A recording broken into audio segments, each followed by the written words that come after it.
this is my plan on how I'm going to get to the UFC. So they're like Miyamoto Musashi said, famous Japanese swordsman. He said there are many ways to the top of the mountain. So there are so many different ways and routes and paths I can take to do it. But this is just what I'm thinking right now. Obviously, this will change as things happen, but this is what I'm thinking right now. So the first part is the amateur career. That's basically just in March I'm going to stay at TriStar. I'm gonna be living in the gym and be training 3 to 5 times a day. So like 3.5 to 5 to 6 hours a day. And the way I can do this is by going 50 to 70%. If I'm not training like for a fight, if I'm just training to train, 50 to 70%.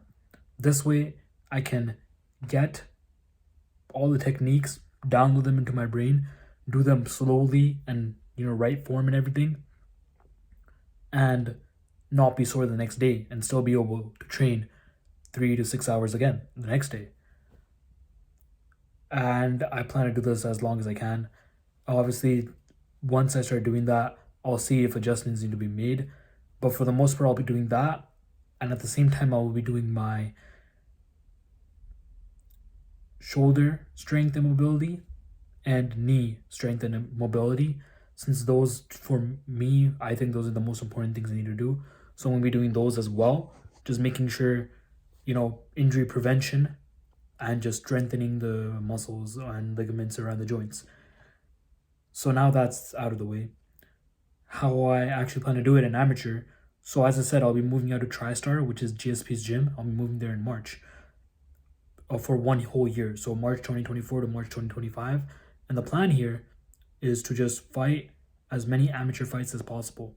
I've reached out to a couple of guys that train there, just trying to see how many fights people can do, how many amateur competitions are there. Is it possible to fight multiple times a month? If it is, then I'll be doing so. So it's not super concrete, but the plan is to just fight as much as possible. Fight boxers, Muay Thai fighters, kickboxers, fight jiu-jitsu, black belts, wrestlers. Just try to fight every single type of person, every single archetype of fighter, so I get that experience before going pro. And yeah, it's just I'm gonna go the one main thing, or the one main league they have over there is the Montreal Fight League. Is like the promotion for amateur, and they have like championships and stuff too. So I'm just gonna go kill everybody, featherweight champion, and then they also have kickboxing slash Muay Thai. So I'll do that one too, just to get that experience, and then I'll probably go up to lightweight. I'm featherweight, so 145. I'll go up to what lightweight 155, fight whatever, and then when I go pro, I'll be fighting again at 145. But I think having that experience at 155 will be pretty sick, and then I'll also be able to build my muscle. And then when I cut back down, I'll just feel so much faster and I'll feel so much better. That's just the plan.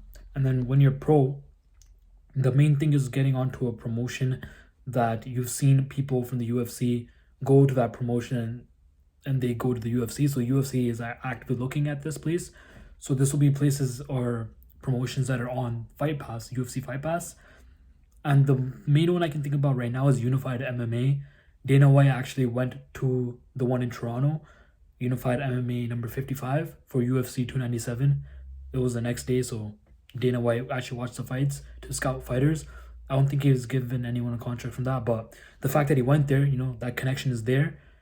So it's just finding a place that has that connection and then just fighting and always being ready.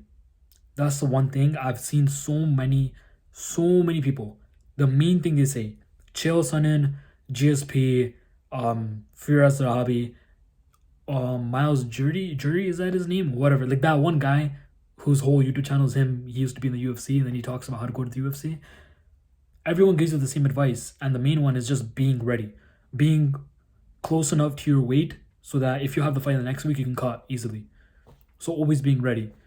And yeah, for me, it's just pure dedication. Like I will be living in the gym, training.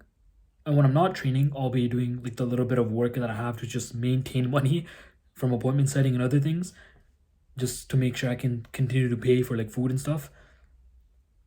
And yeah, I'm literally gonna be living with fighters, training with fighters, working in a gym. And then also, another thing that I've been doing really heavily now is visualization. And not only the type of visualization where I'm just looking into the future and where I want to be. That stuff is super, super important. Like, it's really important to keep putting that goal in your mind, how you're gonna feel when it happens, how it looks, like put yourself at that moment right now. But it's also very, very important, and this is what nobody does, almost nobody, is to visualize training. So let's say I just do something. I just had BJJ class and I learned how to do a guard pass. I have a Notion template where I just go into Notion, I write all the steps, and then I have it there, and then I just read it, and then I just visualize myself doing it. And I'll practice it in my mind like 5 times each side, like left side, right side. And that helps build that, the skill, so that when you're doing it, you don't have to think about doing it, it's just automatic because you practiced it in your head. So it's just visualization training as well. And this is how I plan to learn other martial arts, because obviously there's like kickboxing, Muay Thai, BJJ, wrestling, boxing, just the main ones, right? But then what if I want to know a little bit about, for example, Kyokushin karate? I don't know if I said that right. Kyokushin, something like that. I'll search up an instructional online, watch it, practice it, write it down in my Notion template, and then visualize it. And that way I get the mind muscle connection starts happening in my mind. You might think I'm just talking bullshit, but this book right here, Psycho-Cybernetics, there's a lot of studies that shows that if you just visualize things, you can have almost the same result of actually just doing the thing. So visualize your training, that's a big thing as well. And that's pretty much it. Like, all that I do is just fight. Like, everything that I'm doing is just relation to fighting. Even when I'm working, I'm listening to some type of philosophy about fighting, or I'm listening to some fighter podcast, or I'm just listening to something about fighting. When I'm eating, I'm either doing the same thing, or I'm watching UFC, or I'm watching Contender Series. That's another path to the UFC. So I'll be watching Contender Series, see exactly what Dana is looking for, see into the positions, what I would do differently, how I would try and get that shot at the UFC, and just like doing it 100% all of your time, focus on this one thing. It's impossible to not hit it. It's impossible. The people that tell you that they 100% focus and they didn't make it to the UFC, they're lying. They didn't have 100% focus. And the thing about me is, like, I have no other desire. I don't desire anything else except being the best martial artist I can be. So how could I not become the best and then make it to the UFC? This was just completely off the top of my head. I might make a video where I sit down and actually write and actually make like a proper structured video. But that's just my thoughts right now. I'm pretty sure I'll make a bunch of these videos in the future. But yeah, I'll see you all in the next one.